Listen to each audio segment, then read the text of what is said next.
성경 말씀은 창세기 9장입니다. 8절부터 29절입니다. 오늘은 사는 게 죄인 인생, 부제목으로 셈의 장막을 사모하며 라는 제목으로 하나님 말씀을 나누려고 합니다. 우리 잠깐 기도하겠습니다. 사랑하는 주님, 새해 첫 주일 오후 예배를 또 하나님 앞에 올려드립니다.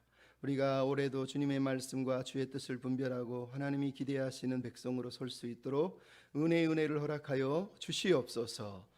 부탁하며 예수님의 이름으로 기도하옵나이다. 아멘. 제목을 사는 게 죄인 인생 이렇게 써놓으니까 뭔가 이상해 여겨질 수도 있겠어요. 근데 우리 인생은 사실 사는 게 다 죄예요. 우리가 만들어내는 건 죄밖에 없어요. 제가 아주 어렸을 때는 아니고 한 20대 때 영화를 한 편 봤는데, 옛날에도 한번 얘기한 것 같아요. 벨기에 영화 중에 더 차일드라고 하는 영화가 있었어요. 근데 그 영화에 카피 글이 써 있었는데, 사는 게 죄인 인생 이렇게 써 있는 거예요. 그 말이 얼마나 마음에 와닿는지, 우리가 만들어내는 게 다 죄밖에 없구나, 그 생각이 들어서 참 많은 은혜를 받았던 것 같습니다. 톰 필립스라는 사람이 인간의 흑역사라고 하는 책을 썼는데, 거기서 그런 얘기를 합니다. 인간의 욕심은 끝이 없고 끝없는 실수를 반복한다는 거예요. 그러니까 이 톰 필립스가 인간의 모든 역사를 종합해보고 연구해본 결과 이렇게 얘기합니다. 인간의 역사는 인간 그 화려한 바보짓의 역사다. 인간이 한 모든 짓이 다 바보 같은 짓이라는 거예요. 왜? 자기가 만들어 놓고 자기가 그것 때문에 불행을 당하고, 자기가 저질러 놓고 자기가 그것 때문에 아파하는 역사다라고 얘기하는 거예요. 실례로 이런 얘기가 있어요. 1325년에 이탈리아에서 도시국가니까 그 당시에는 두 도시국가가 전쟁이 벌어진 거예요. 근데 전쟁이 일어난 이유가 뭐냐? 도시와 도시 사이에 우물이 있었는데, 물론 그 우물도 서로가 다른 우물이지만 반대편 도시국가의 우물에서 우물 뜨는 그거를 양동이 하나 훔쳐온 것 때문에 열이 받아가지고 전쟁이 벌어졌다는 거예요. 그래서 그 전쟁이 벌어서 서로를 죽이고 2,000명 정도가 죽었다는 거예요. 근데 그 전쟁이 일어나고 나서 마지막 전쟁이 끝나 남은 결과가 뭘까요? 이긴 쪽이 양동이를 하나 더 가졌다는 거예요. 사람을 죽여서 고작 양동이 하나 더 가졌다는 거예요. 여러분, 우리가 왜 싸웁니까? 우리도 똑같아요. 가만히 보면 화장실 하나 더 늘리려고, 집 방 한 칸 더 늘리려고, 결국은 그런 것 때문에 싸우는 것 아닙니까? 근데 나중에 돌아보면 그것보다 그거 하나 얻으려고 이런 게 너무 많다는 거예요.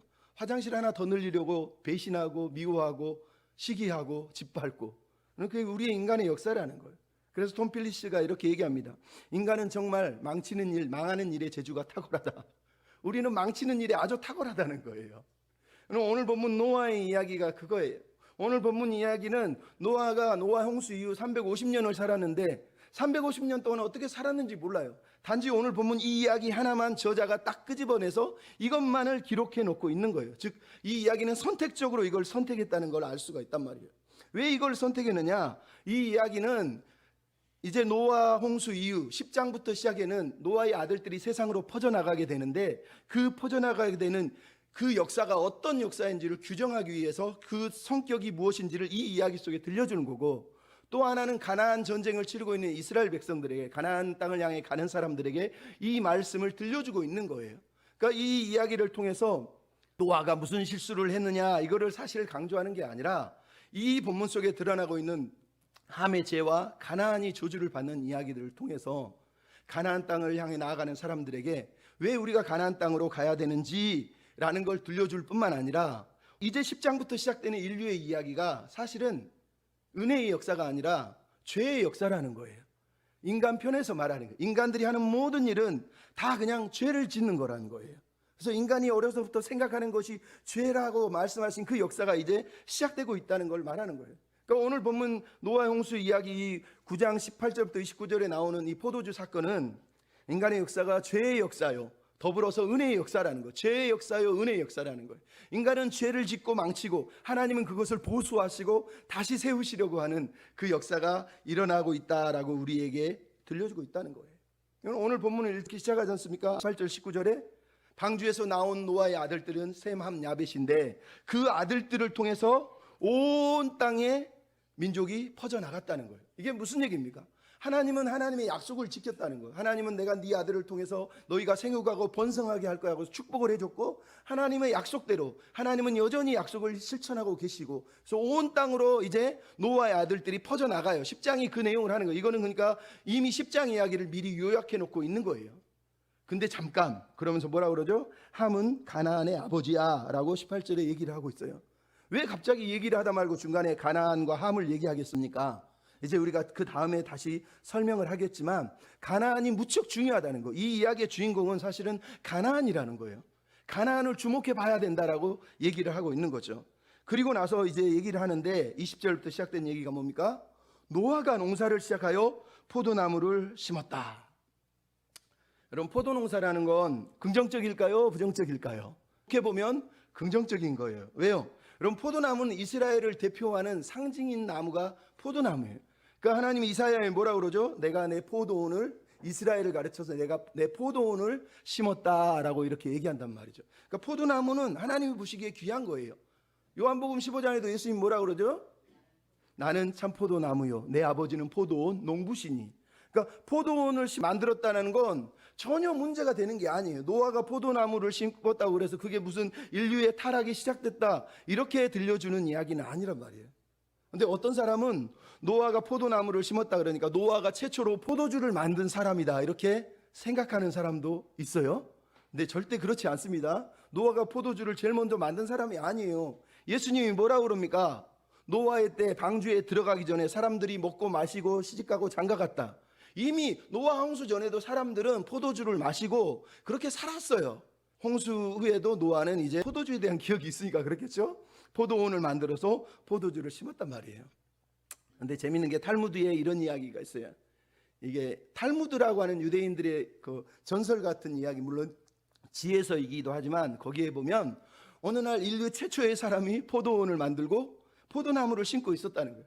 그래서 사단이 찾아와서 너는 지금 무슨 나무를 심는 거야? 오, 이거 신기한 나무인데? 그랬더니 이 나무는 포도나무인데 이 나무를 심으면 여기에서 열매가 맺힘. 이 열매를 모아서 즙을 만들면 너무너무 달콤하고 맛있어요. 그랬다는 거예요. 그랬더니 사단이 그러면 나도 이 즐거움에 참여하게 해주면 안 되겠니? 그러면서 서로 계약을 맺었다는 거예요. 그리고 나서 사단이 양 한 마리, 사자 한 마리, 원숭이 한 마리, 그리고 돼지 한 마리를 끌고 와서 죽여가지고 피를 짜서 기름을 묻혀서 포도원에 밑거름으로 뿌려서 포도나무가 자랐다는 거예요. 탈무드의 이야기예요. 그래서 포도 열매를 맺어서 이제 포도 열매로 즙을 짜요. 그러고 나서 사람들이 이제 포도주를 마셔요. 처음 마실 때는 양처럼 온순하다가 두 번째 마실 때는 막 사자처럼 막 소리 지르고 막 때려 죽이려고 그러다. 세 번째 마시게 되면 그때부터 온숭이처럼 막 춤을 추고 어찌할 바를 모르고 막 이런다는 거예요. 그러다가 네 번째 맞으면 그때부터는 똥인지 된장인지 모르고 돼지처럼 막 뒹굴뒹굴 뒹구면서 막 그렇게 산다는 거예요. 이게 술에 대한 이야기예요. 근데 이 이야기 속에서 들려지고 있는 게 뭐예요? 인류의 최초의 누군가 포도원을 만들었다는 거예요. 물론 노아를 얘기하는 것일 수 있지만 성경은 노아가 아니라고 말해요. 노아가 아니라 그 전부터 포도원은 있었다는 거예요. 근데 오늘 본문이 재밌는 게 뭐냐? 노아를 가리켜서 성경은 노아가 뭘 했다고 그랬어요? 농사를 시작하여. 20절에 보면 농사를 시작하여 이렇게 돼 있어요. 근데 여러분 한글로 보면 이해가 안 돼요. 근데 히브리어로 읽으면, 그러니까 이거는 히브리어를 얘기를 안 할 수가 없는데 히브리어를 읽으면 이거는 너무 문장이 이상해요. 무슨 얘기냐면 창세기 2장이나 창세기 4장 2장 5절에 보면 농사를 지었다 할 때 언제나 이렇게 써요. 아바드가 농사를 짓다 경작하다 이런 뜻이거든요. 그러니까 에보드 하 아다마 그러면 땅에서 경작했다 이런 뜻이에요. 그러니까 에보드는 경작하다, 하 아다마는 땅이라는 뜻이에요. 근데 오늘 본문은 어떻게 돼 있냐면 그가 시작했다 그 다음에 노아 이시 하 아다마 이렇게 돼 있어요. 이게 무슨 얘기냐? 노아가 그 땅의 사람이 시작했다 이렇게 돼 있는 거예요. 그러니까 그 사람은 누구냐? 노아인데 노아가 누구냐? 그 흙의 사람이라는 거. 그 흙의 사람이 시작을 했대. 뭘 시작했냐? 포도 농사를 시작했다, 재배했다 이런 식으로 지금 써 있는 거예요. 그러니까 이게 무슨 얘기냐는 거예요. 노아를 가리켜서 지금 성경이 뭐라고 그러냐? 노아는 흙의 사람이다 라고, 땅의 사람이다 라고 히브리어는 그렇게 써 있는 거예요. 근데 우리는 이거를 의역하다 보니까 노아가 농사를 지었다, 노아가 농부였다 이렇게 해석을 하는 거예요. 근데 농부는 이렇게 쓰지 않아요. 아까도 얘기했죠. 농부는 그냥 에보드 하 아다마, 그래서 땅에서 농사를 지었다 이렇게 쓰면 끝나요. 그게 창세기 2장 5절이나 4장 2절에 써 있는 거거든요. 근데 오늘 본문은 노아를 굳이 그 흙의 사람 이렇게 써 있다는 거예요. 왜 이 얘기를 합니까? 노아는 흙의 사람이라는 거예요. 왜 흙의 사람입니까? 제가 방금 얘기했지만 창세기 2장 5절에 보면은 하나님은 이 땅을 경작할 사람이 없었다고 말해요. 그러니까 노아는 지금 뭐 하라는 거예요? 하나님이 인간을 만드신 소명 중에 하나인 땅을 일구는 일, 농사하는 일을 오늘 본문에 하고 있다라고 우리에게 들려주고 있는 거예요. 인간의 소명이죠. 근데 이 본문을 왜 흙의 사람이라고 얘기할까요? 그냥 농사꾼이라고 쓰면 쉬울 텐데 더 중요한 게 하나 있죠. 그게 뭡니까? 인간의 존재에 대해서 얘기하는 거예요. 여러분, 인간을 향해서 하나님이 뭐라고 그랬습니까? 너는 흙이니 흙으로 돌아가라. 창세기 3장 17, 18, 19절에 써 있잖아요. 흙이니 흙으로 돌아가라는 거예요. 우리는 흙이라는 거예요. 노아의 인생, 노아의 시작은 우리의 인생하고 똑같은데 흙의 역사라는 거예요. 우리는 모두가 죽을 수밖에 없는 정죄라는 거예요. 하나님이 아니라 우리는 신이 아니고 흙이다라는 걸 깨우치는 단어이기 때문에 노아, 그 흙의 사람의 역사, 인간의 역사는 흙의 사람의 역사라는 걸 강조하려고 이 얘기를 하고 있는 거예요. 뿐만 아니라 더 중요한 게 있죠. 흙은 뭐예요? 사단의 먹잇감이에요. 하나님이 사단에게 뭐라고 그랬습니까? 너는 평생 흙을 먹을 것이다. 저번에도 얘기했지만 뱀이 흙을 먹어요? 뱀은 흙을 먹는 동물이 아니에요. 그러니까 흙을 먹을 것이라는 말은 인간은, 흙의 사람은 항상 사단에게 공격을 받을 수밖에 없고 사단에게 유혹을 당할 수밖에 없는 취약한 존재라는 걸 오늘 성경이 우리한테 들려주고 있는 거예요. 더 나아가서 왜 이 얘기가 중요합니까? 노아 홍수가 끝나고 창세기 8장 21절에 하나님이 뭐라고 그랬어요? 내가 다시는 홍수를 내리지 않을 거야. 그러면서 왜냐하면 사람의 마음에 계획하는 바가 어려서부터 악하기 때문이라는 거예요.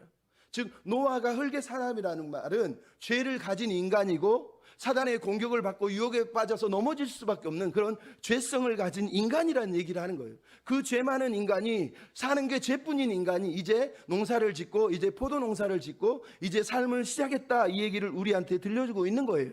그러니까 홍수 이후의 노아 아들들의 역사는 바로 이 역사라는 거예요. 죄의 역사. 죄만 만들고 죄만 생산해내는, 말 그대로 망치는데 재주가 탁월한 사람들의 이야기가 노아의 홍수 이야기의 이야기란 말이에요. 그러면서 두 번째 들려주는 게 뭡니까? 21절에 포도주를 마시고 취하여 장막 안에 벌거벗었다 라는 얘기를 하고 있습니다. 포도나무, 포도농사가 부정적이지 않은 것처럼 포도주 자체도 부정적인 건 아니에요. 왜냐하면 유대인들에게는 포도주는 알코올을 만들지 않은 상태에서 발효시켜서 음료수처럼, 물이 귀했기 때문에 음료수처럼 마셨기 때문에 포도주 자체를 마시는 게 죄가 되지는 않아요. 시편 104편 15절에 뭐라고 그럽니까? 사람의 마음을 기쁘게 하는 포도주와 사람의 얼굴을 윤택하게 하는 기름과 사람의 마음을 힘있게 하는 양식을 주셨다. 하나님이 세상 인간에게 주신 게 포도주, 기름, 양식이라는 거예요. 그럼 이거는 하나님이 기쁨을 위해서 인간에게 주신 거라는 거예요. 포도주를 마시는 게 죄라고는 말하면 안 되는 거죠. 예수님이 가나 혼인잔치에서 내온 선물이 뭡니까? 포도주잖아요. 그러니까 포도주를 가지고 뭐 마시니 마니 사실은 그렇게 따지면 안 돼요. 예수님도 바리새인들이 예수님을 조롱하면서 뭐라고 그럽니까? 예수님이 막 너무 마음이 아파서 그렇게 얘기하죠. 세례 요한이 와서 떡도 안 먹고 포도주도 안 마시니까 귀신이 들렸다고 말하더니 인자가 와서 떡도 먹고 포도주도 마시니까 이제 말하기를 먹기를 탐하고 포도주를 즐기는 세리와 죄인의 친구구나 그러면서 예수님을 모욕했다고 예수님이 얘기한단 말이에요. 그러니까 세례 요한을 가리켜서는 아무것도 안 먹으니까 귀신 들렸다고 그러고 예수님은 떡도 먹고 포도주도 마시니까 술을 즐기고 탐한다고 얘기했다는 거예요. 참 재밌는 거죠. 여러분, 이런 관점에서 보면 노아가 술을 마시는 것 자체, 포도주를 마시고까지는 아무 문제가 없습니다. 근데 뭐가 문제예요? 취하여 장막 안에서 벌거벗은 것, 이게 문제라는 거예요. 우리는 이 본문을 사실 이해를 잘해야 됩니다. 왜냐하면 장막 안에서 취했다는 말은 지극히 사적인 것이라는 걸 알 수 있어요. 이 장막이 노아의 자기 장막인지 아니면 술 저장고인지는 알 수 없어요. 하지만 아들들과는 공유하지 않는 자기 집에 아니면 자기만의 개인적인 장막이라는 것을 우리가 알 수 있단 말이에요. 그 장막은 성막이라고 하는 단어와 히브리어가 사실은 똑같아요. 그래서 후대에는 성막에서 섬기는 사람들은 절대 술을 마시면 안 돼요. 왜냐하면 하나님을 섬기는 이제 술은 분별력을 잃게 하기 때문에 성직자는 술을 절대 입에 대면 안 된다고 레위기에 규정이 되어 있는 거예요. 그래서 술을 못 마시게 하는 거예요. 심지어 하체를 드러내면 안 되니까 제사장들은 옷을 길게 입어서 하체가 안 보이게 하는 거예요. 그게 왜 장래에 나오느냐? 바로 이 노아 이야기 때문에 장래에 레위기 규정이 나와요. 하지만 오늘 본문에서는 그런 율법이 없기 때문에 노아를 가리켜서 술에 취해 있다는 것 때문에 단순히 그 취한 것 때문에 죄지었다고 말하기는 약간 조심스러운 거예요. 근데 중요한 건 왜 노아가 술을 마셨을까요? 홍수 이후에 트라우마가 있지 않았을까요? 살면서 사람들이 물속에서 죽어나가는 생각을 잠이 오지 않아서 그래서 술을 마시고 이러지 않았을까? 아니면 혼자 남아서 가족들하고 이 넓은 땅을 어떻게 일구냐고요. 농사하면서 매일 힘들어서 술을 마시지는 않았을까? 이런 생각을 우리가 할 수도 있어요. 중요한 건 술에 취한 것도 따지고 보면 사실은 죄라고 하기보다는 연약함 또는 실수, 이렇게 우리가 해석할 수가 있어야 되는 거예요. 여러분, 근데 재밌는 거는 포도주 앞에 정관사가 붙어서 그 포도주예요. 유대인들은 포도주 앞에다 정관사를 쓸 경우는 독한 술이라는 의미가 있어요. 그러니까 노아가 그냥 포도주를 즐긴 게 아니라 독한 것을 즐겼다는 거예요. 그러니까 마음이 뭔가 허하니까 독한 걸로 마음을 녹여내리고 싶은 마음 때문에 지독한 어떤 것을 마셨다라고 얘기하는 거예요. 근데 문제는 이게 습관이었는지 중독이었는지 아니면 잠깐 마신 건지 우리가 사실은 알 수가 없어요. 이게 그냥 하루의 일탈이었는지 늘 그랬는지는 알 수가 없어요. 성경이 얘기를 안 하기 때문에. 문제는 이게 중독이었다면 중독자 노아가 자기 아들 함을 저주하는 건 말이 안 되죠. 자기도 저주받을 인생인데. 그래서 본문은 그런 거를 사실은 들려주지 않아요. 중요한 건 이 본문이 강조하는 건 노아의 연약함이에요. 노아의 실수예요. 그것도 자기 장막에서 남에게 피해를 주지 않고 자기 장막에서 자기가 범한 실수로 옷을 벗고 그냥 누워 있었어요. 옷 벗고 누워 있는 게 사실은 무슨 실수입니까? 우리 식으로 얘기하면 우리 집에서 옷 벗고 있는데 뭐가 문제냐는 거죠. 근데 어쨌든 이것 때문에 문제가 생겼기 때문에 실수라 할 수 있어요. 근데 여기서 취하다라고 하는 히브리어 단어가 그냥 취했다는 뜻이 아니라요, 정신을 잃을 정도로 완벽하게 취해서 꽐라가 됐다는, 고주망태가 됐다는 얘기예요. 누가 업고 가도 모를 정도로 취했다라고 쓸 때 이 샤카르 히브리어를 쓰는 거예요. 그러니까 노아가 취해서 누워있는 거는 완전히 그냥 술에 쩔어가지고 자기가 지금 무슨 일을 하고 있는지 아무것도 기억하지 못하는 상태로 누워있는 모습을 성경이 우리에게 들려주고 있는 거예요. 근데 이것 때문에 나중에 잠언에 보면 술 취한 사람들을 가리켜서 경계를 하는 내용이 나오잖아요. 잠언에 보면 23장 20절 21절에 술을 즐겨 먹는 사람과 음식을 탐하는 사람하고 사귀지 마라. 그런 사람을 사귀면 안 된다는 거예요. 그러면서 23장에 뭐라 그러죠? 재앙이 누구에 있느냐? 근심이 누구에게 있느냐? 분쟁이 누구에게 있느냐? 원망이 누구한테 있느냐? 까닭 없는 상처가 누구한테 있느냐? 술에 잠긴 자에게 있다. 여러분, 왜 술에 잠겨 있다고요? 재앙, 근심, 분쟁, 원망, 까닭 없는 상처, 즉 자기 스스로의 마음을 해결하지 못한 사람들이, 인생에 대해서 탈출구를 못 찾은 사람들이 술에 쩔어서 산다는 거예요. 그런 사람들이 무슨 일이 벌어진다고요? 내 눈에 기이한 것이 보이고 부러진 말을 할 것이고 바다 가운데 누운 것 같을 것이고 돛대 위에 누운 자 같은 것이고 누가 때려도 아프지 않고 누가 상하게 때려도 전혀 아프지 않고 감각이 없는 상태가 될 거다. 그러면서 술을 절대 마시면 안 된다, 이런 얘기를 하는 거예요. 그래서 나중에 유대인들에게 제사장이나 아니면 나실인들의 법이 나오는 이유가 술은 못 마시게 하는 거예요. 왜냐하면 술은 분별력을 잃게 하기 때문에 성직자는 마시면 안 된다는 걸, 그래서 성경이 계속해서 강조를 하는 거예요. 포도주, 독주 절대 못 마시라는 거예요. 근데 사도 바울은 뭐라 그럽니까? 디모데에게 말하기를 너는 위장과 자주나는 병을 위하여서 포도주를 조금 써라 라고 말하면서도 5장 18절 에베소서 5장에 보면 술 취하지 마라, 이는 방탕한 것이니 라고 얘기해요. 그러니까 성경이 지금 술 얘기를 할 때마다 제일 심각하게 경고하는 게 뭐예요? 술에 취하는 것을 얘기하는 거예요. 술 자체는 약으로도 쓰고 포도주로도 쓰는 거예요. 하지만 술에 취해서 고주망태가 돼서 노아처럼 정신을 잃어버린 사람들은 말 그대로 자기만 피해를 받는 게 아니라 남한테도 피해를 줄 수 있는 상황이 벌어지는 거예요. 근데 혼자 마시는 것도 문제지만 밖에 나가서 맞으면 얼마나 심각하겠습니까? 그래서 술 취하지 말라는 경고를 하는 거예요. 근데 오늘 보면 노아가 술 취한 거에 대해서 성경 자체가 이게 잘했는지 잘못했는지 판단하지 않아요. 근데 창세기 전체에서는 판단을 하죠. 왜? 노아가 똑같은 상황이 누구한테 벌어지죠? 아브람의 조카 롯에게. 아브람의 조카 롯이 두 딸을 데리고 산속으로 숨어서 들어갔더니 두 딸들이 이제 우리 자녀들을 낳을 길이 안 보이니 남들은 다 죽었으니 아버지한테 술을 먹이고 아버지를 통해서 우리가 자녀를 낳자. 그리고 아버지에게 술을 먹인단 말이에요. 그때 롯도 술을 먹고 완전히 고주망태가 돼서 자기에게 무슨 일이 일어나는지 아무것도 모를 정도의 상태, 노아처럼 그런 상태가 된 거예요. 그 상태를 통해서 모압과 암몬 자손이 태어난 일이 벌어진단 말이에요. 그래서 술 취하는 것 자체가 심각한 범죄라고 성경이 거기까지 이제 뻗어나가는 거예요. 하지만 오늘 본문의 노아의 모습 속에는 중요한 건 이 사람을 가르쳐 죄를 지었다고 말하는 게 아니라 이 노아의 모습은 어떤 면에서 실수고 허물이라고 이해하는 게 정당한 거라고 할 수 있어요. 단지 노아의 문제가 뭐예요? 영적인 안일함이라는 거예요. 여러분, 노아가 홍수 심판 전에는 어땠습니까? 너무너무 의로운 사람, 완전한 사람, 하나님이 보기에도 사람들이 보기에도 완벽한 신앙의 사람이 아니었습니까? 근데 홍수가 끝났어요. 노아가 변해버렸어요. 왜 이렇게 변하죠? 아무도 어렵게 해놓은 게 없잖아요. 누가 와서 비난을 해, 누가 와서 칭찬을 해줘, 누가 와서 조롱을 해, 누가 공격을 해, 적들이 있어, 원수가 있어요. 아무것도 없잖아요.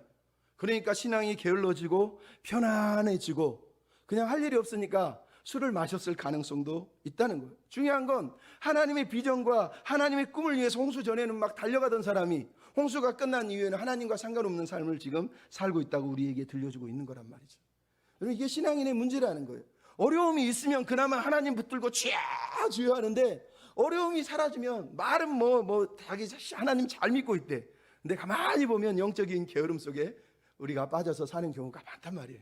그게 위험한 거예요. 오늘 본문의 노아의 모습이 바로 그런 모습이에요. 근데 오늘 성경의 주인공은 노아가 아닙니다. 노아의 아들 함과 그의 아들인 가나안이에요. 그래서 오늘 본문의 9장 22절은 뭐라고 돼 있어요? 가나안의 아버지 함이 아버지의 하체를 보고 밖으로 나가 두 형제에게 알렸다라고 얘기해요. 이제 드디어 노아의 아들들의 이야기가 본격적으로 등장을 하고 있습니다. 여러분, 이 본문이 언제 쓰였는지 우리가 몰라요. 근데 노아에겐 아들이 3명이 있다는 건 분명히 알고 있어요. 근데 함은 막내 아들인데 창세기 10장 6절에 보면 함의 아들은 구스, 미스라임, 붓, 가나안 4명이 있었다는 거예요. 근데 가나안은 맨 마지막 손자, 맨 막내라는 걸 알 수 있어요. 그렇다면 이 포도주 사건은 홍수가 일어나고 짧으면 50년 이내에, 길면 100년 이내에 일어났던 사건이었다는 거예요. 여러분, 홍수가 지나간 지 100년도 안 됐는데, 고작 50년, 100년밖에 안 됐는데 노아는 이렇게 넘어져 있을 뿐만 아니라 그 아들이 아버지를 향해서 아주 못된 죄를 짓고 있다고 성경이 우리에게 들려주고 있다는 거예요. 그래서 여러분, 오늘 본문의 이 노아의 포도주 사건이 창세기 3장하고 아주 비슷하다는 걸 여러분이 알 필요가 있어요. 창세기 3장의 내용과 오늘 본문의 내용이 뭐예요? 인간의 타락의 이야기가 둘 다 어디서 시작해요? 가정에서 시작한다는 거예요. 아담과 하와도 가정이고 노아의 가족도 가정이에요. 또 하나는 무슨 사건이에요? 하나는 벌거벗었어요. 아담과 하와도 벌거벗음으로 인한 문제가 벌어지는 거고, 오늘 본문도 벌거벗는 이야기가 나오고, 그리고 아담과 하와도 하나님이 덮어주시고, 오늘 본문은 아들들이 덮어주고 덮는 이야기예요. 두 이야기는 의도적으로 지금 비교하는 거예요. 그러니까 창세기 3장의 아담과 하와의 이야기처럼 노아의 이야기도 그 관점으로 읽어야 된다고 얘기를 하는 거예요. 또 하나는 아담과 하와는 무슨 문제가 있어요? 하와가 선악과를 보고 본즉 먹음직스럽고 탐스럽고 지혜롭게 할 만큼 돼 있잖아요. 오늘 본문에 함이 아버지 하체를 본즉 똑같은 단어를 써서 이 문제가 언제, 즉 아담과 하와가 지었던 그 죄하고 동일한 죄라고 얘기하는 거예요. 차이가 있어요. 아담과 하와는 무슨 죄를 지었어요? 하나님의 명령, 하나님이 금하신 선악과를 따먹음으로 하나님이 명령하신 일계명, 내 하나님 외에 다른 우상을 섬기지 말라는 걸 범하고 하나님이 아니라 사단의 말을 듣고 사단을 우상으로 섬겼다는 거예요. 오늘 본문의 내용이 뭐예요? 5계명. 하나님이 말씀하신 네 부모를 공경하라 했다. 왜 하나님이 부모를 공경하는 것과 1계명과 5계명을 동등하게 놓습니까? 성경은 하나님의 대리자가 아버지이기 때문에 부모를 공경하는 것을 가장 귀하게 인간의 계명에서 놓는 거예요. 그래서 하나님을 공경하듯이 사람은 아버지 부모를 공경하는 것을 1번 계명이라고 하는 거예요. 이 두 계명은 그래서 짝이에요, 짝. 그러니까 창세기 3장에 나온 이야기는 1계명을 범한 죄라면 오늘 본문은 5계명, 부모를 거역한 죄라는 걸 우리에게 들려준단 말이에요. 근데 이 죄의 핵심이 뭡니까? 노아의 아들 함이란 말이에요. 함이 나쁜 짓을 졌어요. 그래서 오늘 보면 함의 행동과 셈과 아벳의 행동을 비교하고 있단 말이에요. 근데 놀랍게도 재밌는 건 함이 아니라 주인공은 누구냐? 가나안이. 무려 5번이나 이 본문은 가나안. 18절도 22절로 25절로 26절로 27절도 계속 가나안 가나안 가나안 가나안 이렇게 얘기한단 말이에요. 여러분 왜 가나안 얘기를 하고 있습니까? 이스라엘이 지금 이제 정복하러 갈 가나안 족속이 함의 죄성을 물려받았다는 거예요. 함하고 똑같은 영성을 가지고 있는 존재들이야. 아니 함보다 더 타락했다는 거예요. 여러분 창세기 15장에 보면 하나님이 아브라함에게 언약을 맺으면서 뭐라 그러면 네 아들들이 400년 후에 애굽에서 가나안 땅으로 들어갈 텐데 아직은 아니야. 왜냐하면 가나안이 지금 죄가 관영치 않다. 이 말이 뭐냐? 죄를 안 지었다는 얘기 아니라 그들이 죄를 짓고 있는데 매일 짓고 있는 죄가 쌓이고 쌓이는데 아직 끝까지 차지 않았다는 얘기지 그들이 깨끗하다는 게 아니에요. 가나안 족속들이 지금 계속 죄를 짓고 있는데 아직 여기까지 안 차고 여기 정도 왔다는 얘기를 하는 거예요. 근데 신명기에 보면 신명기 9장 4절 5절에 하나님이 이렇게 얘기해요. 너희들이 가나안 땅에 들어갈 때 혹시나 내가 공의로워서 내가 의로워서 이 땅을 차지한 건가? 그런 생각을 하지 마라. 너희가 이 땅을 차지한 이유는 내가 저들을 쫓아낸 이유는 네가 공의로움도 아니고 네가 정직해서도 아니고 저 민족이 악하기 때문에 내가 그들을 쫓아낸 것이다 라고 하나님이 말씀하세요. 즉 가나안 민족들은 하나님이 보시기에 아주 악한 민족이에요. 그냥 태생적으로 죄를 짓고 우상 숭배하고 도덕적으로 타락하는 민족이라는 얘기를 하는 거예요. 그러니까 함의 후에 있는 가나안 족속들이 그 약속의 땅에서 타락한 문화를 형성하고 살아가고 있는 모습을 이미 모세가 창세기를 쓸 때 이스라엘 백성들은 알고 있단 말이에요. 그래서 하나님이 이 가나안 땅을 주셨다는 걸 깨닫게 하려고 가나안 이야기를 여기에 지금 들려주는 거예요. 그러니까 가나안 땅을 정복하는 건 말 그대로 가서 살육하라는 얘기가 아니라 우상의 문화를, 타락의 문화를 너희가 거룩한 문화로 바꾸기 위해서 들어가는 거야라는 걸 강조하기 위해서 이 가나안의 이름이 들어오는 거예요. 근데 재밌는 건 뭐예요? 함의 문제잖아요. 함이 무슨 죄를 지었습니까? 그냥 벌거벗은 아버지 보고 형들한테 뛰어가서 알려준 거 아닙니까? 그렇게 읽으면 끝나는 건데 이 본문이 얼마나 난해한 구절인지 학자들은 이 함의 죄를 가리켜서 무슨 근친 상간이니 아니면은 무슨 뭐 간음증이니 동성애니 이런 해석을 막 갖다가 붙여요. 근데 오늘 본문은 그런 해석에 대해서 전혀 아무런 힌트도 사실은 주고 있지 않아요. 단지 함은 셈과 야벳하고 다른 행동을 했다는 거예요. 다른 행동을 뭐를 했습니까? 첫 번째, 그가 보았다라고 하는 라라고 하는 히브리어 단어는 그냥 우연히 스치다가 아버지 옷 벗었네? 이 얘기가 아니라는 거예요.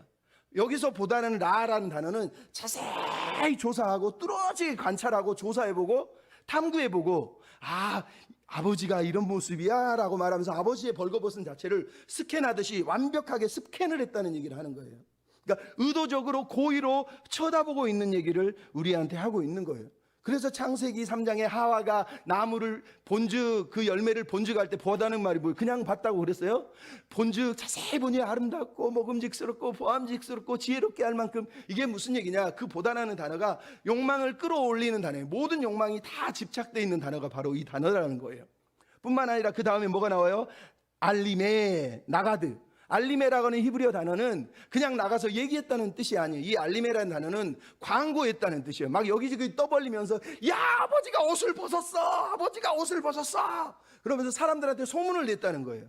근데 여기서 말하는 떠벌리다는 단어는 단순하게 아버지가 옷 벗었다는 얘기를 하고 있는 게 아니라 이 말은 아버지의 수치, 아버지의 허물, 아버지의 그 연약함들을 그냥 공개적으로 낱낱이 자세히 다 알렸다라는 얘기를 하기 위해서 이 단어를 쓰고 있는 거예요.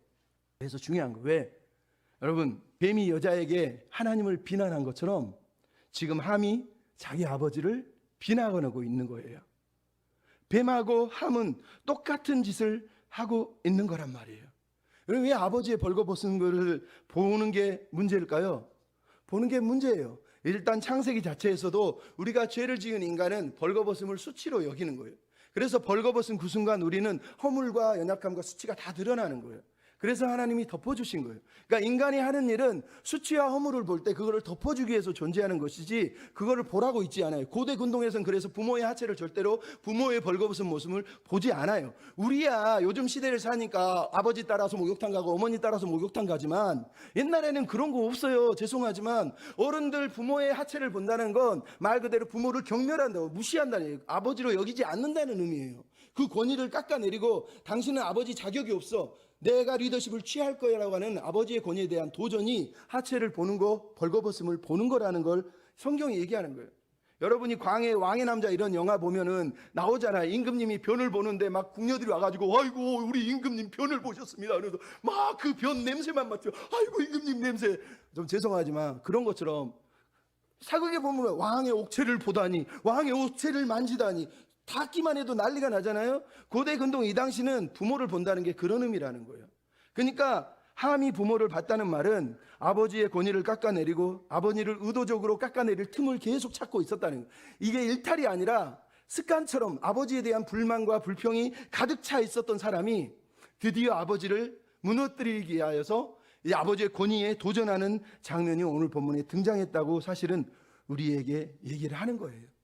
여러분 성경은 그래서 얘기하는 거예요.申命기 27장 16절에 부모를 긍휼히 여기는 자는 저주를 받을 것이다. 부모를 우습게 여기는 건 저주를 받는다는 거예요. 마태복음 15장 4절에도 뭐라고 그러냐? 아버지나 어머니를 비방하는 자는 반드시 죽일 것이라고 율법이 써 있지 않느냐. 예수님이 하시는 말씀이에요. 그러니까 부모를 비난하거나 부모를 긍휼히 여기는 것 자체를 향해서 성경은 심각한 죄라고 얘기하는 거예요. 벌거벗으면 허물이지만 벌거벗음을 까발리는 건 관계가 깨어졌다는 거. 아담과 하와가 벌거벗었다고 느끼는 그 순간 뭐예요? 하나님과 관계가 무너졌잖아요. 근데 노아가 벌거벗어 있는 걸 보면서 함이 그거를 즐겼다는 건 아버지로 여기지 않았다는 거예요. 관계를 깨뜨리고 당신은 내 아버지가 아니야 라는 마음으로 아버지를 향해서 그 흠을, 그 허물을, 그 약점을 팍 쥐어잡고 이제 공포를 했다라고 성경이 우리에게 들려주는 거예요. 그래서 성경이 말하는 거예요. 허물을 들추어내는 것은 하나님이 심판하시는 거예요.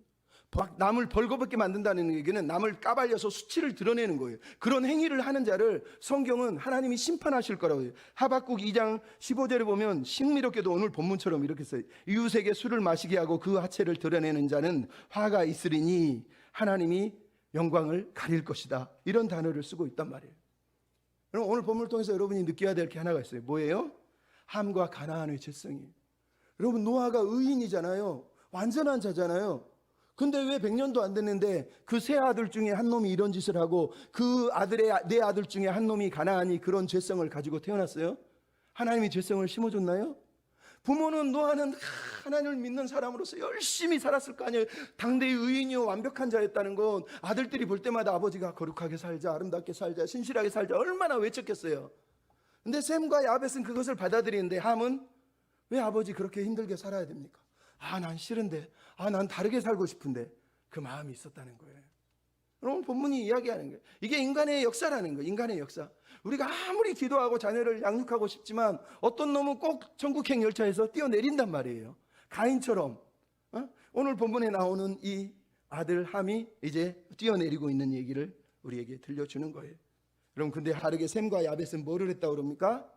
아버지의 하체를 보지 않으려고 뒤로 돌아서서 어깨 위에다가 서로 그 옷을 메고 뒤에 대강 위치만 파악하고 뒤로 이렇게 어깨에 옷을 들고 돌아가서 뒤에서 이렇게 덮고 앞으로 돌아왔다라고 성경이 우리에게 들려주고 있는 거예요. 이 행동이 함의 저주와 셈과 야벳의 축복을 갈랐다는 거예요. 여러분 이 얘기를 왜 우리가 중요하게 여겨야 됩니까? 성경은 벌거벗음을 알게 한 뱀처럼 아버지의 벌거벗음을 알린 함을 심각한 죄라고 말하는 거예요. 수치를 드러내는 것, 허물을 드러내는 것을 절대 하나님은 기뻐하지 않으신다는 거예요. 여러분 이게 성도가 이 땅에서 할 일이에요. 남의 허물을 퍼뜨리고 조사하고 험담하고 수군거리고 저거 죄인데 잘못됐는데 여러분 절대 하나님이 기뻐하는 것 아니에요. 왜? 우리가 다 허물을 가진 인간이에요. 도끼인 개끼니에요. 좀 차이가 있을 뿐이지 우리 다 죄짓고 그냥 사는 게 죄뿐이에요. 내가 하는 말도 죄고 내가 하는 짓거리도 다 죄인데 나는 좀 괜찮은 것 같으니까 자꾸 비판하는 거지만 여러분 인생은 죄만 짓는 게 아니라 허물도 있고 연약함도 있는 거예요. 왜 그렇게 연약하게 살까 이해할 수 없지만 그래서 성경은 말하는 거 우리에게 뭐라고요? 교회는 성도는 허물을 덮어주기 위해서 부름받았다는 거예요. 에베소서의 2장 3절 4절 5절을 뭐라 그럽니까? 전에는 우리가 다 본질상 진노의 자녀지만 허물로 죽은 우리를 그리스도께서 함께 살리셨다는 거예요. 허물로 죽어야 돼요. 우리는 허물 때문에 망했어야 돼요. 죄도 아니고 허물 때문에 죽었어야 돼요. 근데 예수님이 우리의 허물을 덮어주셨다는 거예요. 그래서 우리가 할 일은 남의 허물을 들추어내고 조사하고 소문내고 광고하는 게 아니란 말이에요. 세상은 가짜뉴스 퍼뜨려가지고 말도 안 되는 허물 들추어내서 있지도 않은 사실 막 만들어내가지고 죽이려고 달려들지만 성도는 교회는 허물을 덮는 거예요. 그걸 들추어내고 광고하는 게 아니란 말이에요. 오늘 본문이 나오지 않습니까? 기독교 정신은 불의에 대해서는 대항하지만 허물은 덮어주는 거예요. 허물은 덮어주는 거예요. 남들처럼 막 살인 댓글 달듯이 댓글 달아서 죽이는 것처럼 그렇게 살면 안 된단 말이에요. 그럼 투시 은사 받았다고 너 죄지었네, 너 죄 보인다, 너 그런 죄지었지. 여러분, 하나님이 그런 은사 주신 게 아니에요. 근데 옛날에 우리 성도들은 막 은사 받고 투시 은사 받았다고 그러면서 막 남의 죄를 지적해. 절대로 하나님은 기뻐하지 않으세요. 옛날 격언이 있잖아요. 기독교의 유명한 격언이 두 가지 있어요. 하나는 뭐냐? 죄는 미워하되 죄인은 사랑하라는 거예요. 또 하나는 뭐가 있어요? 사람은 믿음의 대상이 아니라 사랑해줘야 될 대상이라는 거예요. 왜 믿냐는 거예요. 그럼 이 두 가지는 오늘 본문이 우리한테 들려주고 있는 거예요.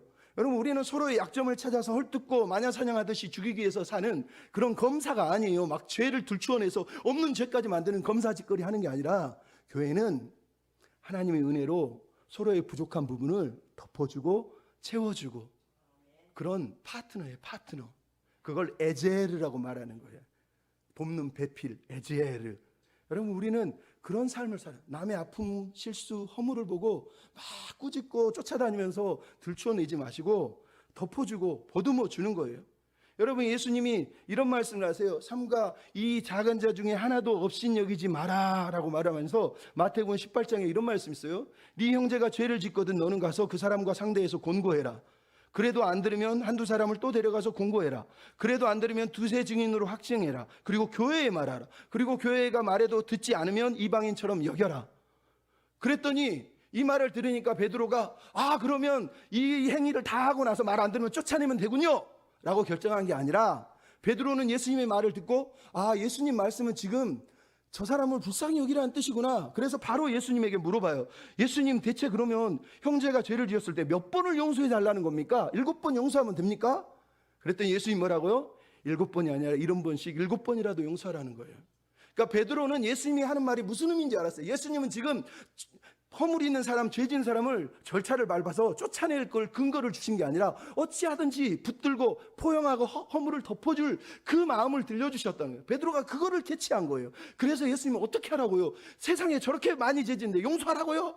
예수님이 70번씩 7번이라고 그래서 말씀을 하신 거예요. 여러분, 이 말씀을 왜 하십니까? 성경이 얘기해요. 잠언 10장 12절 미움은 다툼을 일으켜도 사랑은 모든 허물을 덮느니라. 잠언 17장 9절 허물을 덮어주는 자는 사랑을 구하는 자요 그것을 거듭 말하는 자는 사람을 이간하는 자니라. 그래서 요한일서 4장 20절 뭐라 그럽니까? 누구든지 형제를 사랑한다고 하면서 미워하는 자는 거짓말하는 자라. 하나님을 사랑한다고요? 미워하는 거예요. 미워하는 거. 베드로는 이 예수님 마음을 알았잖아요. 자기가 3번이나 예수님을 부인했는데 예수님 자기를 용서해 줬잖아요. 허물을 덮어줬잖아요. 그래서 베드로전서 4장 8절에 뭐라 그래요? 무엇보다도 서로 뜨겁게 사랑하라. 사랑은 허다한 죄를 덮느니라. 덮느니라. 여러분, 베드로가 깨달은 거고 예수님이 가르치려는 거고 오늘 본문이 말하는 거예요. 왜 함이 저주를 받았습니까? 남의 허물을, 그것도 부모의 허물까지 들추어내서 까발려서 그 사람을 매장시키려 했다는 거예요. 하지만 셈은, 야벳은 그렇지 않았다는 거예요. 말 그대로 그들은 허물을 덮어줬다는 거예요. 그들은 그 허물을 긍휼히 여기고 덮어주기 위해서 애썼다고 얘기하는 거예요. 성경이 우리한테 들려주는 거예요. 그래서 노아가 함은 저주하면서 함의 아들인 가나안은 셈의 종이 되고 26절 27절에 셈의 하나님을 찬송하리로다 라고 말하면서 셈의 하나님을 찬송하는 이야기가 오늘 본문에 등장을 하고 있단 말이에요. 여러분, 이게 중요한 거예요.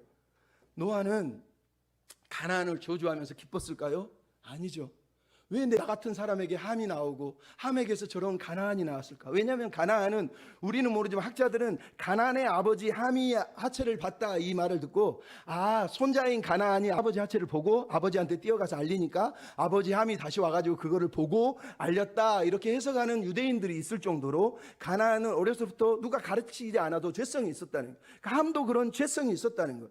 그러니까 노아는 무슨 생각이 들겠어요? 자기 장막에서 행복하고 기쁘고 즐거워해야 될 그 장막, 그 가정, 그 교회 안에서 함처럼 죄를 까발리는 사람이 있었다는 거, 그 가나안 같은 존재가 있었다는 게 너무너무 마음이 아파서 가나안을 저주하는 거예요. 하지만 뭐라 그럽니까? 셈의 하나님을 찬송하리로다. 왜 셈을 찬송하지 않고 셈의 하나님을 찬송합니까? 저렇게 내 아들 중에 가나안 같은 인간, 함 같은 인간도 나오는데 어떻게 셈이 나왔냐는 거예요. 누가 낸 거예요? 하나님이시 내신 거예요. 셈의 그 은혜로운 행위는 셈 자체가 아니라 셈의 하나님이 셈을 그렇게 만드신 거예요. 그래서 셈의 하나님을 찬송하는 거예요. 야벳이 복을 받아서 셈의 장막에 거하든가 하나님이 셈의 장막에 거하시길 원하노라라고 해석이 두 가지로 되지만 그 축복을 지금 노아가 하고 있는 이유가 바로 거기 있는 거예요.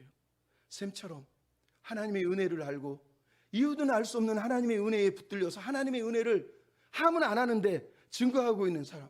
왜 야벳은 아니죠? 우리는 몰라요. 오늘 보면 야벳을 축복하지만 하나님은 셈을 선택한 것도 은혜잖아요. 그러니까 셈이 하나님을 축복하고 있는 걸 오늘 본문이 우리에게 들려주고 있는 거예요. 그래서 여러분, 이 본문은 복음이라고 말하는 거예요. 오늘 본문의 노아의 인생은 350년 홍수가 끝나고 살았는데 고작 마지막 들려주는 이야기가 포도주 이야기라는 게 얼마나 서글픕니까? 내 인생의 마지막 끝이 포도주 사건이라면. 근데 그렇게 끝나지 않았잖아요. 어떻게 끝났어요? 셈의 하나님 여호와를 찬송하면서 끝났어요.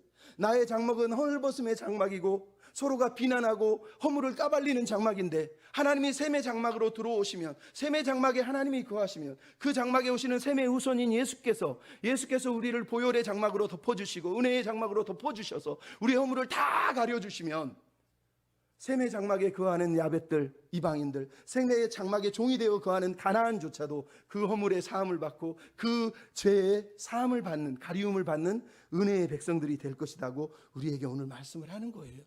그래서 허물 많은 우리가 이 땅을 살면서 우리의 가정이 셈의 장막이 되기를, 우리의 교회가 셈의 장막이 되기를, 예수의 보혈의 장막이 가득 넘쳐나서 허물을 덮어주고 연약함을 덮어주고 가리워주면서 함께 사랑하며 함께 기도해주고 살기를 하나님이 원하시는 거예요.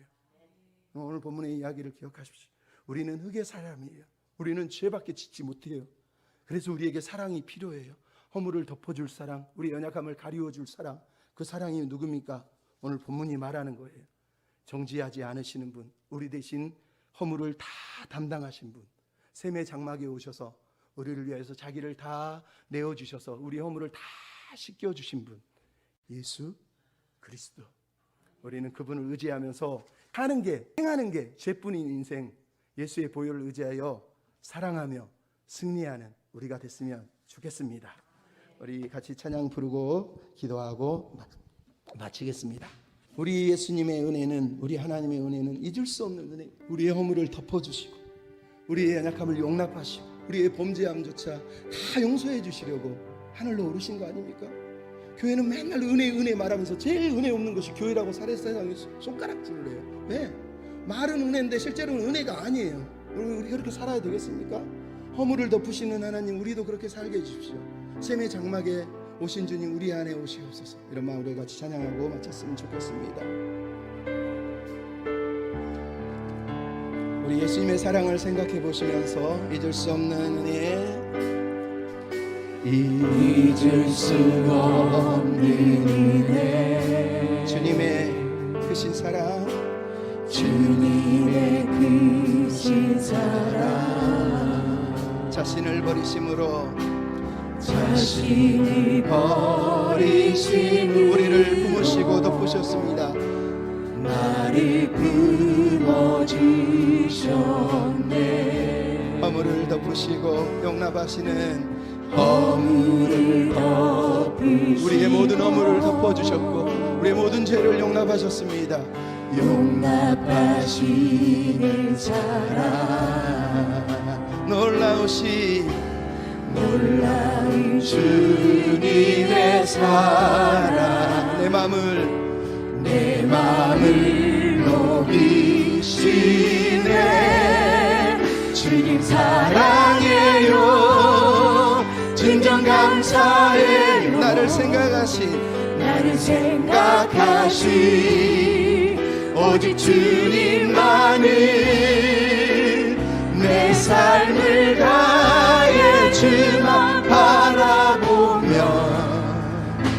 주를 위해 섬기며 살리. 주님 사랑해요, 주님 경배해요. 내겐 오직 주만 유일하신 사랑. 내 모든 것 주께 받으리. 갈급한 마음으로 주 위에 한번 더 외웁시다. 주님 사랑해요. 주님 사랑해요. 진정 감사해요. 나를 생각하시 우리 주님의 사랑, 오직 주님만의 내 삶을 다해 주만 바라보며 주를 위해 섬기며 살리 주님 사랑해요.